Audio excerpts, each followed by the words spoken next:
So my license is expired. Yeah. and How did you let your license expire? You know, like who does that? No, it's kind of like it's the same thing like when my passport expired.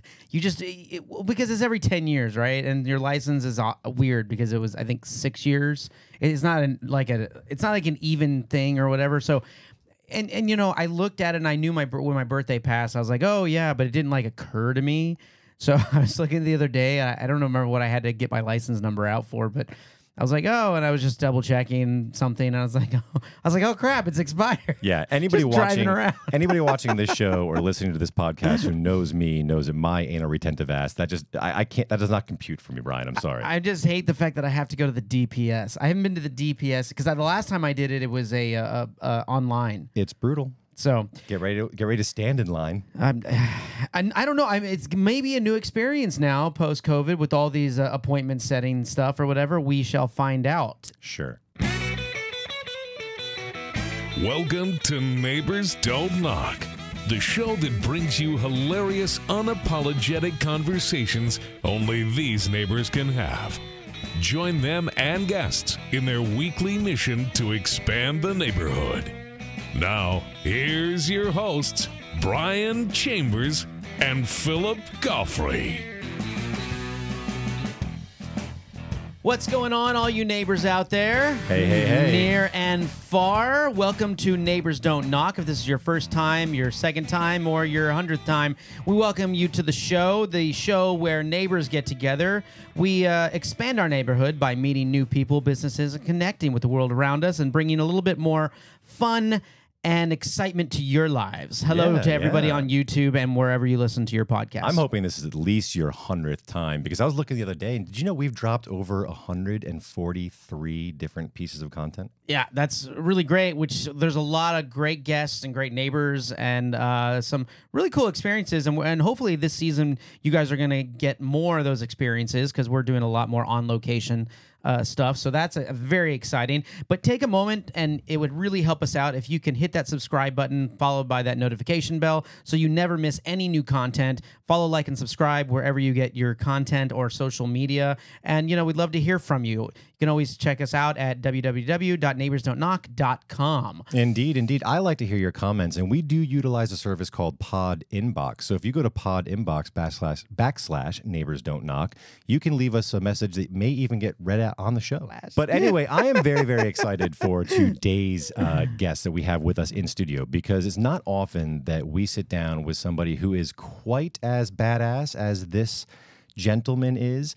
Today, we have a bona fide martial arts sensei in studio. Wow. We have Mr. Nick Poehls. A little background here. So Nick started karate when he was 3 years old. He started competing when he was around 8 years old, got his black belt at the young age of 10 years old, has moved to Houston and is now working as a sensei at Premier Martial Arts in the Heights location. It is a fantastic, fantastic place. I've been there a couple times. It's really neat. Nick is a 4th degree black belt in Shokotan Karate, which just sounds terrifying to me. So without delay, let's get to it. Let's welcome Sensei Nick to the show. What's going on? Hey, thanks for having me. Did I get all that right? Was that background pretty close? I think you did. I think it's Shotokan. Shotokan Karate. See, that shows how much I know. So apparently hanging out randomly at dojos in your spare time being creepy. I haven't learned enough. You haven't learned enough. Yeah, I haven't learned enough. Apparently. I don't expect anyone to really know that. That's pretty insider. It's very kind of a, I don't want to say it's a niche sport, but it does take a special kind of person. I know my sister was into Taekwondo, but the martial arts field in general is you have to really love it to stick with it. Is that pretty much spot on? I mean, do you see a lot of turnover with kids that come in? Because you teach, right? I mean, let's dive it straight in. So do you see a lot of kids that come in kind of first year, it's not what they expected, maybe then they drop out? It's a weird thing because, like, if a kid wants to do soccer or, like, football, they kind of know what to expect, right? They're going to go out on the field. They're going to hang out. They're going to learn how to play. Going into, like, a martial arts dojo, they don't really know what to expect. They see me yelling probably. They see a whole bunch of kids, like, loud, ki-eyeing. It could be intimidating. So I do see kids get intimidated going into it. But one thing, I hate doing, like, the back in my day thing. But when I was a kid, I grew up kind of in a very more traditional martial arts place. Well, hold on. I can set the mood for you. Okay. I think it's a little earlier. All right. So back in your day. Yeah, back in my day, it was very traditional, very regimented, very not boring, but maybe wouldn't suit the palate of today's generation. And that's kind of one thing that when I decided I wanted to be a head martial arts instructor of my own place, I wanted to keep, I got a lot of benefits from martial arts, but probably only 3 or 4 of us stuck with it long enough to get those benefits. So I wanted to make it fun and keep them going with it long enough so that they could get those benefits later on. Well, example, what do you mean by fun? This is coming from someone who my older brother did karate, wanted the uniform and the belt. Yeah. And then that was it. It was done. Yeah. Right. I never actually did that. I was more in music and all that other stuff. So when you say fun and more engaging, can you give us some examples? Yeah, and let me clarify. So when I say fun, I don't mean we're playing dodgeball all day. That would be fun. And I'm sure kids Everyone find that loves fun, dodgeball. but parents, that's not why they bring them there. Absolutely. Right? So yeah, not that type of fun. I mean, just like when I did martial arts and started, we're sitting on our spot and we're sitting there punching.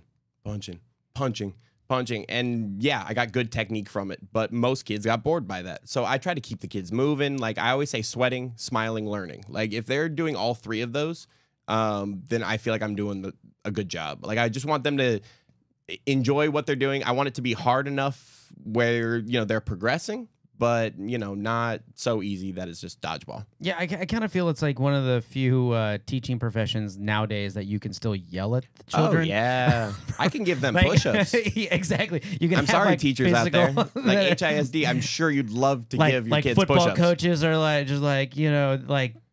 screwed up, and you're like, good try, kiddo. Yeah. Get out of my You'll face. get them next time. And that's one of those exactly. back in my day things I have to break out of sometimes. I want to just oh, you didn't do this, push-ups. But I don't want push-ups to be a punishment. I want the kids to know that push-ups are making them better and stronger. So sometimes I have to break out of that too. Not just giving them push-ups. I have to remember the old versus new a little bit too. So Nick, give us an idea in terms of your current dojo, Yeah. in terms of Premier Martial Arts in the Heights location that you're heading up. Yeah. What is the age range of the kids that you're teaching? How young to how old? So we have a 3 and 4-year-old class. So we have our that's our tiny champs class. So our 3 and 4-year-olds all the way to our teen and adult class. Okay. So wow. sometimes we'll say 3 to 65, but So you have the whole spread. That's so amazing. 3 and 4. Yeah. What kind of classes? I mean, you don't have to go through detail, but I'm just kind of curious. I don't have any kids, but I'd be curious to hear someone say, "Oh yeah, I signed my 3-year-old up for martial arts." Okay, so I started when I was 3, and there's a whole range of 3 and 4-year-old classes out there. Some of them are rolling a ball around, which I'm sure is okay. Motor skills. Motor skills. I mean, yeah. That's what we're working on. Okay. Are they going to be able to do a kick, spinning kick, jump kick? No. Some of them actually can. But we're working. I want them to work on balance, hand-eye coordination, and just from me talking and them learning new words, their vocabulary is going to increase so much. And that's something that since COVID, actually, I've really seen they lost a lot of time where they were socializing with people and learning to talk. Learning words, learning to look at me and say, hey, how's it going? That's something I think is really beneficial for a 3 and 4-year-old. Okay, so essentially group classes is similar to, just different, but similar to Jamboree classes, but just in a very different format. I don't know too much about Jamboree. I would say actually my 3 and 4-year-old classes, if you put them on a spectrum, are on the harder scale. Because I'm a martial arts teacher, I don't want, when I started instructing, the youngest instructors handled that class. So that's kind of where you learn how to crowd control for a class. It can be intimidating no matter what level instructor you are when you get to levels like that. Because I've worked with kids as swim, and I've dealt with infants to 2, 3, 4 and adults, and you have to kind of balance. Yeah, there's a balancing act in learning. It can be super intimidating to work with kids at that age. What I say about the 3 and 4-year-old class is anything could happen. An accident could happen. Literally an accident Yeah. could happen. They could run off the mat. They could start crying. They could tell you that your hair looks dumb. Like those kids, anything could happen. So you just have to kind of have a good attitude. And that's something that, you know, opening up my own school and being the head instructor there, like I had to go back to teaching 3 and 4-year-olds. I had to kind of get back in that fun mood too, not being just like hard. Sensei No, all the that's time. I think it's always important. Like I said, I mean, for for swim, it's you got to keep a smile on while you're dunking a child underwater. Yeah. and be like the parents, like, no, trust me, I'm doing something good here, right? You know. Yeah, I find that kind of fascinating. So most teachers at least have the benefit of being specialized to one age group. With you, if you're really heading up this whole dojo, you have to switch gears pretty quickly. Yeah, so you're going from like 3 and 4-year-olds back to back to a teenage class kind of deal. Is that how the So I'm going to, like, in a normal day, I'm going to do a 3 and 4-year-old class, 5 to 7-year-old, 8 to 12-year-old, 5 to 7, 8 to 12, teen. Wow. Do you find it challenging to switch gears back and forth on the fly like that, or you're pretty? You know, I guess maybe I'm used to it, but like sometimes it depends, like you said, attitude. Like if I can have a good attitude going into that 3 and 4-year-old class, that can sometimes just like getting them sometimes to do like a kick can be so like that'll charge me up for the rest of the day. If you go into that 3 and 4-year-old class, like, and it's been a rough day, and we've all had them, like, I'm just like, oh, I'm tired. That could drag your whole day down. It's kind of like a momentum thing. Like, I just know I need to pace and peak my whole day. I know I need to go up sometimes, and I know with my 8 to 12-year-olds, I can kind of let it ride a little bit, and then get my energy back, and then keep going. It's kind of just pacing. It's like a marathon runner. Do you have like your cabinets in your place as like breakable boards? So like if you have a bad day, you can just go down and just like smash it. I mean, That's the sound. That's it. I was no. Wow. I was the Kung Fu Nintendo game. Oh yeah. Yeah, that's don't. You don't know that one? Oh, I don't. Well, Why do I not know this? I don't know. It's an old school it's a very classic old game, school yeah. classic game, and it had that Nintendo very 64? no, like the original Original. Nintendo. Okay. See, and that's where We're all dating ourselves here, yeah. We date ourselves a little bit. My bad. Yeah. Sorry, old guys. I don't know what to tell you on that one. That's That's not on the Switch? Anyway, yeah. let's move on Yeah, from my, that. My Game Boy was black and white, so just throwing that out there right Game now. Boy. Yeah, that's right. Okay, so you've been doing this for how long now? As owning your own dojo? I don't own it, so we have someone that owns kind of like multiple areas. So we started, we opened up a River Oaks location. Me and my program director, he's the regional program director. His name's Michael, and he's been instrumental in all of this. But we opened up the River Oaks location, and then we moved to the Heights location. So it's been about 3 years, I think, since 2020. Is this a regional thing or is it a national kind of like franchise chain type of thing? Premier is a national, actually, I think international. Okay. They have overseas schools, but it's regional too. So like, someone might have like an area, like the Houston area. So we plan on branching out into like, I think Bel Air and Memorial are our next locations. So we kind of have this area. So it's kind of all over Houston. That's interesting. Yeah, I think that's really great. But my question is, do you have what's the well, two questions. Yeah. What's the competition like with other dojos and things, especially in this area? And the other thing is there a limitation to how many within that national franchise that you can open in a certain region? I suppose I'm probably ignorant on some of these details. I don't think, I think if you have a region, I think we can open up as many in the Houston area, whatever our region is. In terms of competition, and you mean business wise, yeah, like with other dojos, what makes yours stand out more than others? What's interesting is I come from California. Just a heads up, everybody. We forgive you. Yeah, I know. He forgives me. I was born in California, I have so a lot we're good. to say about this. We're good to go. In California, in the Valley, especially at the time I was growing up, there is a karate school on every corner.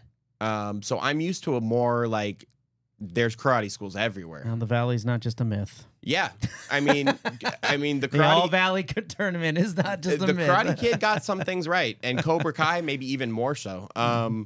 But yeah, they were on every corner.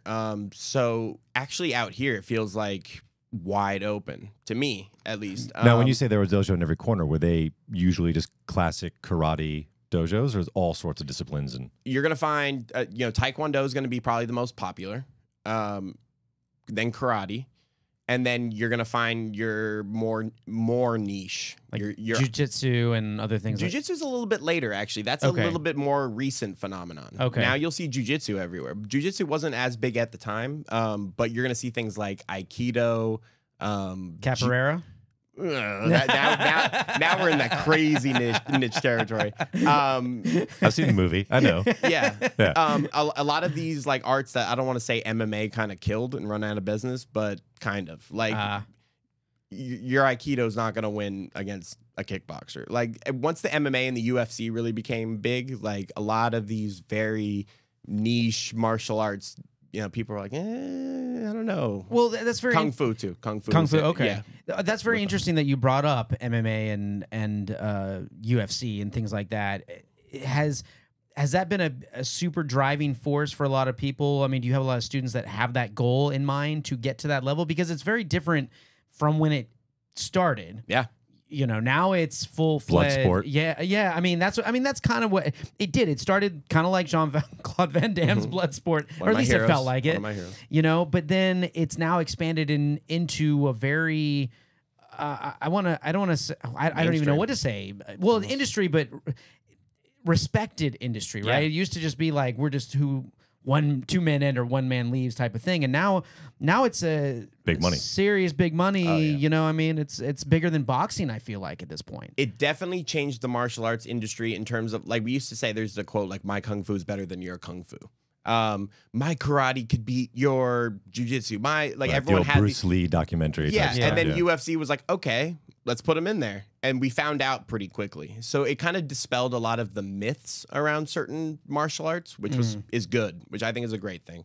I still feel like UFC is a little, like, at least from what I've experienced with the age ranges I'm mostly dealing with, 5 to 12, their parents don't let them watch it.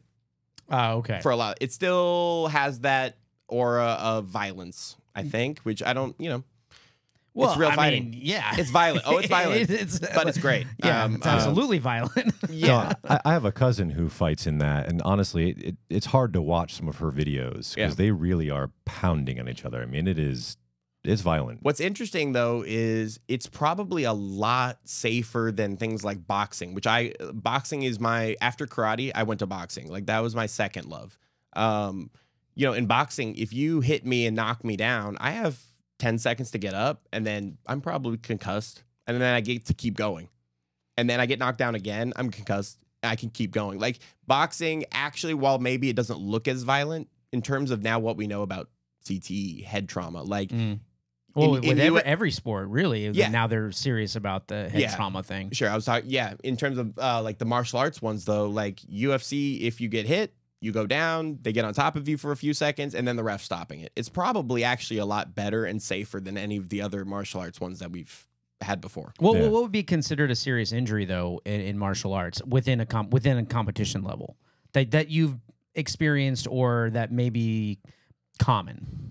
Oh, common? Yeah. I've broken my hand tons Okay. of times. Like broken hand, broken feet. Like the bones are so small there. Like I'm gonna try to punch you in the body. I'm gonna hit an elbow. My hand's gonna break. Like the hands, the feet those are gonna break. You'll see a lot of knee, especially the jujitsu stuff. Like you're gonna see a lot of knees and elbows, like ligament stuff. I mean, I think it's kind of interesting, but is there a shelf life at that point? I mean, obviously you're an instructor, so you're not going to be doing competitions for forever. But what is the shelf? Well, I guess what is the shelf life of a competing martial arts athlete? I guess it depends on like what level. If we're talking like sport karate, like a lot of these guys are competing pretty late now. What the big change in the competition karate stuff has been the tricking, which I would classify as like martial arts plus gymnastics, right? Flipping plus kicking. It's taken such a rise in level that like if you even want to be competitive, you got to be doing corkscrews, which is like a back flip with a full twist. Like that stuff is gonna wear on your ankles and knees after a while. But also training has changed. Medicine has changed. Like, back in the day. You're gonna play the music. No, I'm not going to play the music okay. again. But I could give you a little. Yeah. Back in the day, you roll your ankle, like you tape it up, and you kind of, nowadays they have rehab, they have it's a lot better now. I feel like, and you see it with professional athletes in any sport, like they're just lasting longer. Like I just saw LeBron James like dunking on people the other day. Like they're just doing better at how they train. Their methods. I mean, look at Tom Brady, who played till 45. Oh yeah, and he was getting hit like by kids that were in their 20s. Yeah, you know? Freight trains. Yeah, in their 20s. exactly. Yeah. That's right. Mike Tyson and Muhammad Ali, these guys were sparring like every day or every other day. Now in boxing, kickboxing and stuff. Oh, you mean like actually practicing? I'm sure Mike Tyson was sparring every day when he wasn't training. So yeah, but I mean, like, sorry, before he got to his center. Yeah, well, I mean, but when you're a little bit earlier, maybe 10, 15 years ago, they thought you have to spar, right? You have to get that in-ring like feel, and they would do it every day or every other day maybe. Now you see most fighters are doing maybe sparring once a week, light contact sparring, and I'm talking about professional like UFC fighters. Like they know now that's not to good. Overdo it. Yeah. I like somebody described it to me as like you have a ticket and you have so many hits you can take on that ticket, and every time you get hit, it gets punched.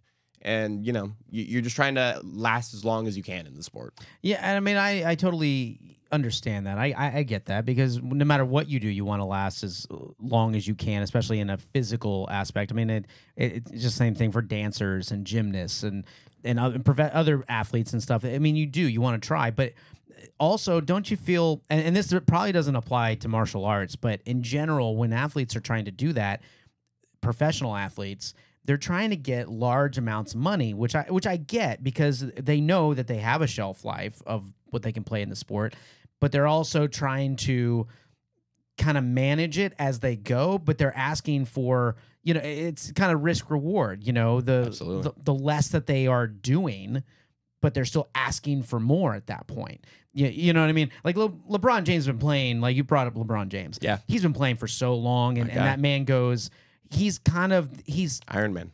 He is. He's not the exception to the rule. Like he's one of the, I guess he's not the rule, he's the exception to the rule. Yeah. As I say, he takes care of his body. He's always he's always putting in full seasons and stuff like that. Yeah. And he's only sitting when he actually physically can't. I don't think that that's always the case these days. I think that's why the Olympics is so exciting, because all these athletes and people that come together, though a lot of them, I can't speak for any specifics, but I would imagine that most of them are training every day for so long, just for that one competition. The one shot. Yeah. You know what I mean? And so I don't know. It feels, I understand, and I'm with you. I understand that we need to know our body's limitations. And if I was in the sport, I would want to make it last too. But it feels a little unbalanced right now with what professional athletes and people are asking for in compensation with what they want to put their body through, right? Sure. I'd put this in two ways. Boxing and kickboxing is an interesting one, because we've seen the effects, though. You see Muhammad Ali late in life. You see these guys who are punch drunk, right? Like we see, like they want to get out of the game with their mental faculties too. Like, I think that's really important. So I totally get from their end why they want to do that. Mike Tyson was fighting like 20, 30 times in a year. Well, not to cut you off though, but boxing I think is also a little bit different, because they promote those fights and you get that money. It's like a purse right away, right? You're not giving them a 4-year, $400 million contract. Sure. Right? Oh, you're talking about like load management. Yeah, and like basketball. Exactly, right? Sure. I mean, Kawhi because it's on the Clippers. Exactly. My team. Yeah. I get it. Yeah. I mean, exactly, because boxing, they know they gotta promote, they gotta get a purse. You gotta get, this is, like you said, long-term repercussions from the physicality. Yeah, and when after. they're 30, exactly, when they're done boxing, like what are they gonna do? Like if they can't think. I get that, and so but they put that all in with each fight. That's so a box. It's exactly, it's Yeah. a little bit different. But I mean, Sure. I was kind of thinking more along like you were talking, like Kawhi, like these load management. That was exactly right. Yeah. Do you think that is kind of how martial arts is going in that kind of realm? It's kind of a sore topic right now, because as we're talking, just a couple days ago, karate was just removed from the Olympics. I had a few kids, like I trained kids to get onto the USA karate team. They were on the USA karate team, so I'm familiar with it, and I really supported it. It did not look good in the Olympics. Wait, they took karate out, but yet they got skateboarding in. Skateboarding's awesome. I skateboard. I have nothing against skateboarding, but I'm just like, Did you watch karate during the Olympics? I did. So like, I'm also Olympics like kind of nut. Like Okay. I'll watch if something's on or I will watch a little bit of everything. Of course I have my favorites. so like but- I was watching the karate in the Olympics, and I'm not going to call myself an expert, but I feel like I know what I should have been looking for, and I was confused. So I couldn't imagine anybody else watching. And then I was watching the gold medal fight, and you know, the guy threw a kick, the guy kind of leaned into it and got knocked out. And the guy that threw the kick lost the gold medal match for too much contact. Right? So in an age of MMA and UFC, That's really bizarre. People are That does watching the seem Olympics odd. and go, "Wait, the guy that just won the gold medal got knocked out?" yeah, I that does seem totally odd. knew right then and there it's not coming back. Okay, that does seem odd. You Yeah. know, That's tragic. I think that's absolutely ridiculous. Especially you were saying that tricking is becoming really, really popular right now, Yeah. and that competition is rising. You would think that the Olympics would be a great platform to strive for that kind of stuff, and to hear that they just messed it up on, I don't know how to put that, on being lame. That's very weird. It just comes down to, you know, the Olympics need rules, right? A rule set. And if you're doing point fighting karate, too much contact is a problem.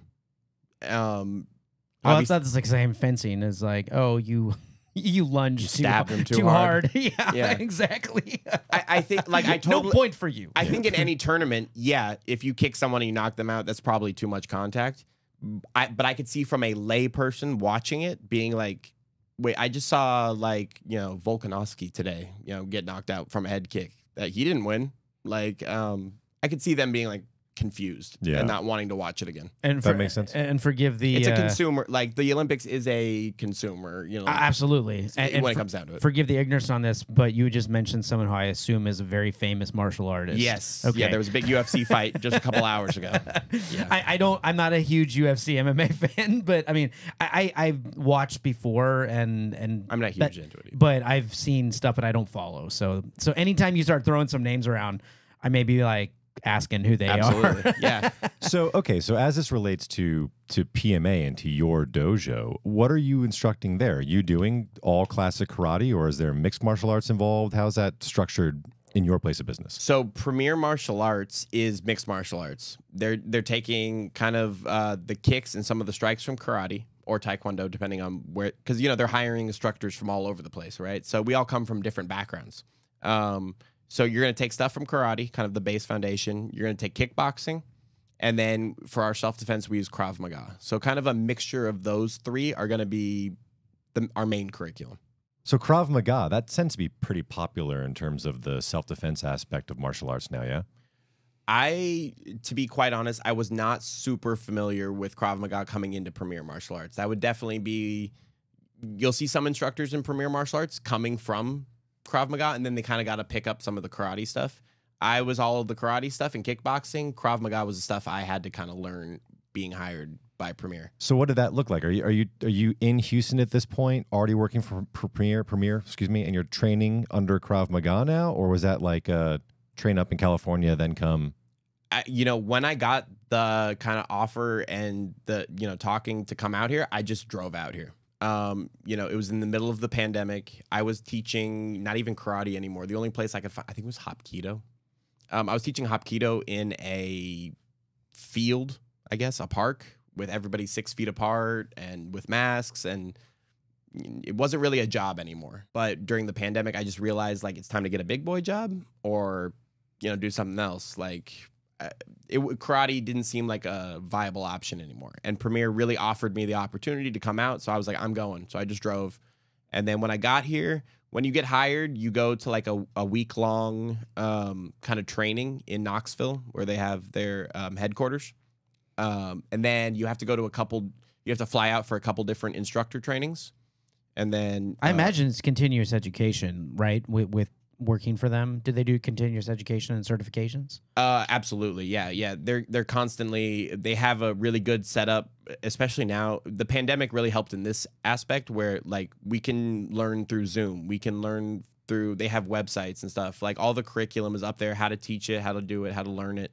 So that type of stuff, I was constantly learning it, and then I went and took my black belt test over there with them. Now, you've never been, this is your first time in Texas? Yes. Okay. Yes, sir. So when you, oh, Lord, you said sir. Now you're aging me. We're trained to. So I appreciate that. That's a sign of respect right there. So Yeah, you old fucker. I know, right? Thanks, right? Hey, they say it to me Rooney! all day long. Rooney. But okay, so did you feel you're like, well, I'm good with martial arts and I have to go to Texas, you know? Do I need to be gun trained or anything like that? Did you have any preconceived notions of coming to Texas? Or like you're like, at least I won't get mugged by somebody. Way to pick on the West Coast guy, man. Yeah, that's But I'm always curious because I mean, saying the first time, there's a lot of people that have no idea because Houston is not West Texas. You know, Houston's the fourth largest city, but Texas. But We don't Texas, know. but Texas in It's general. Texas. We didn't know. I thought before I moved down here, Tumbleweeds, from Anchorage, guns, tumbleweeds, bourbon. they're real. That's it. I've witnessed Cowboy them. boots. I've witnessed You've listened to tumbleweeds. tumbleweed? I have witnessed tumbleweeds in, I in haven't West seen Texas. one. Okay. Well, you're not gonna see them in Houston. Okay. But I have witnessed tumbleweeds in West Texas, like towards the Panhandle, up towards Lubbock, where I went to school. But coming down here, I still remember when my dad told me we're moving, and we were living in Anchorage at the time. And I asked him, I was like, do we have to ride horses to school? Yeah. Like I was like a legit concern. I was just like, so tell me, what were your thoughts about Texas and what are your concerns about moving? Maybe not even concerns, but curiosities. Okay, so you asked if we had preconceived notions. Yeah.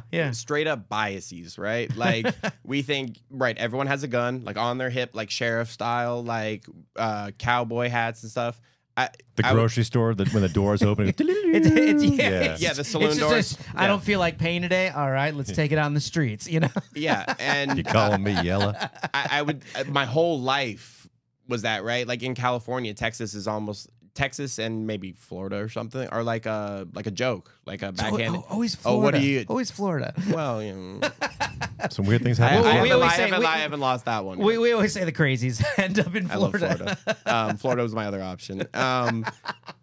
But yeah, like growing up, my whole life was like that. But I would say I hate to keep bringing up the pandemic, COVID. A lot of switches happened then. Like living in California, you saw it all kind of deteriorate, like really quickly, and you were like, at least I was like, I don't know if this is good.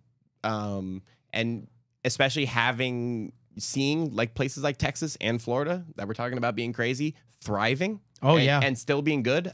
A lot of us, I think, from what I've heard, a lot of Californians moved. Like, Oh yeah. An insane amount of people came that live in Austin and Houston from California. Absolutely. I'm worried and about Dallas, Austin, and but Dallas, yeah.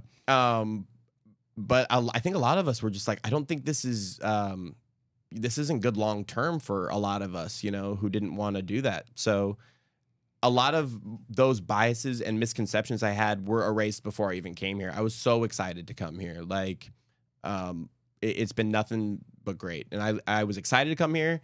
Everyone's been nothing but nice. I have one parent who, because he's a police officer, carries a weapon. Besides that, I don't think I've seen one. Yeah. These are things that, like, just as a California, you think they've got guns, they've got this. It's the same, essentially. Like, people are people. I think a lot of us were just worried about things we couldn't control. Like, can we run our business? Can we stay open? Like, the martial arts place I grew up and worked at was closed for 18 months straight. Wow. Yeah, that's a none long of them time to survived. keep those doors closed. Like I said earlier about there was a karate place on every corner. There's not now in the Valley. Like, they're gone. You grew up in LA proper? I mean, it's the Valley. So, yeah, it's still LA County. You grew up in the Valley. Okay. So Houston wouldn't be that unfamiliar to you in terms of like layout and being in a feels big like it's city. very spread and all out, of that. Feels yeah. like the suburbs, what we would call the suburbs, at least. Yeah. Yeah. Okay. So, I mean, I'm glad to hear you've had a good transition and a good experience. I mean, it's Texas is a place I never thought that I would ever call home. And even when I traveled after college and everywhere else and living, you know, I'd always come back. I met my wife here. We always call Houston home. I mean, it really is. So I'm happy to hear that someone else is having a good experience. I love California, and there's so many great things about it. And it kind of sucks that, like, just a certain couple of things, I don't want to say the government, but whatever is like managing California is kind of ruining it, because I would live there. I would have opened a business there. Like, well, I mean, I love New York, and It I didn't had seem family from New feasible. York, but I don't want to go live in New York. I would totally live in California. It just, So, you know. I mean, It didn't seem if I feasible. could survive, Right. like like you said, like if you could survive and you could make a living, then going to places like California or New York are feasible to some people. Great I mean, place. but just yeah. Yeah, you have to be able to run a business. I mean, without any doubt. And I think it's tragic that California's gone the way that they have, and they'll probably They're making figure a out comeback. the Yeah, errors. they're figuring it out. Yeah, the error in their ways. So how did it work though? So you're teaching Hapkido. Everyone's masked up. They're all socially distancing. You're trying to do your thing. How did PMA find you to bring you these opportunities for Houston or Florida? Well, like I said, I was like on the fence between two. I was in law school. I was I was finishing up my first year of law school. I thought time to get a big boy job, right? And then I had a friend who took his family and moved out here. And he said, hey, maybe just look around. And so I just kind of switched. Like I have Indeed. I don't know if you guys know Indeed. We're job. Yeah. Looking for jobs. So I kind of switched it from California to the I'm Texas area. not that old, I guess Yeah. I should say. I do indeed, but I appreciate that. Yeah. No worries, sir. Thank you, thank you, sir. All right, but keep going. I apologize. And so I kind of switched like the area I was looking for to Texas, and then Mr. Kinningham, who kind of runs this area, just reached out to me. Was looking for saw my experience, and he said, "Hey, would you think about maybe moving out to Texas?" I was like, "When do you want me?"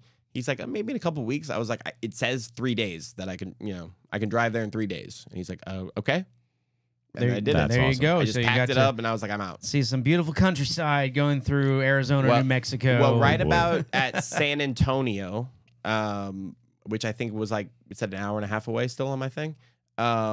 It froze about 3 years ago. I don't know if you remember that. Came during Freeze-Mageddon. I came during Freeze-Mageddon. Oh. I didn't know it had a Oh, name. in February.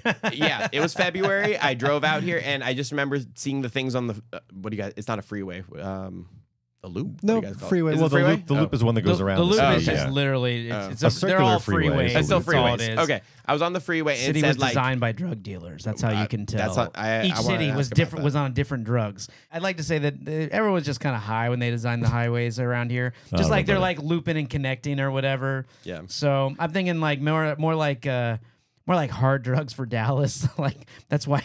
Dallas seems cool, That's too. why it's DFW and not like they couldn't distinguish that. So I was anyway, I was at San Antonio and it said like get off the road, it's about to freeze, and I was like I'm an hour away. I drove 5 miles an hour from San Antonio to here. Wow, you and drove through it. I drove through it. Well, I had nowhere to go. I had nowhere to stay, so I got there. I found someone who was renting an apartment. I found an apartment person, and I was just like, I'll take it. yeah. It had no heat. It had no water. It had nothing. And I was like, man, Texas is not great. So that was my first experience with Texas. But after that, it was all great. Yeah. Well, They have their own electricity grid. That's cool. Well, it doesn't people work. That here- No, sucks. no. Yeah. People here during that time were like, Texas is not great. Yeah, pretty much. Oh yeah, people were like trying to like light the barbecues like in their houses or something. They're just not. A lot of people just weren't equipped to deal with that kind of cold. It was a mind blowing type of thing. But what I will tell you this that my fellow Texans and neighbors, you guys are all loyal. That's one thing you will find that people Yes. from here are very loyal. They we go through hurricanes and freezes and things like that, and I don't think. Granted, I'm biased for being here and living here longer than other places. How long have you been here? We moved down here in 1990. And then I was kind of during college, I was away, and then I lived overseas for a few years and came back. But I will say that having family that's not,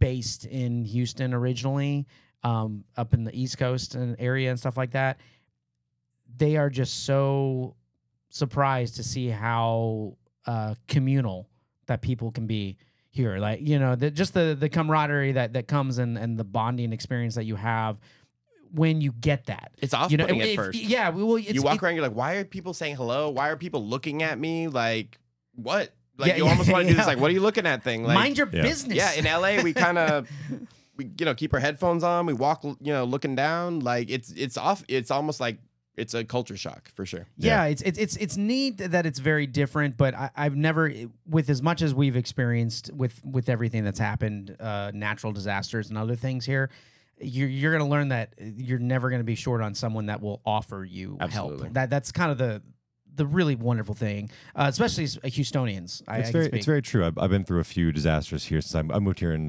2003, and same deal. Like Harvey and hurricanes and Freeze-Mageddon and all of that, and the community really does come together. But I will say, I was in New England for 9/11, and the same thing happened in New York. People came together. I mean, it maybe take a little bigger jolt.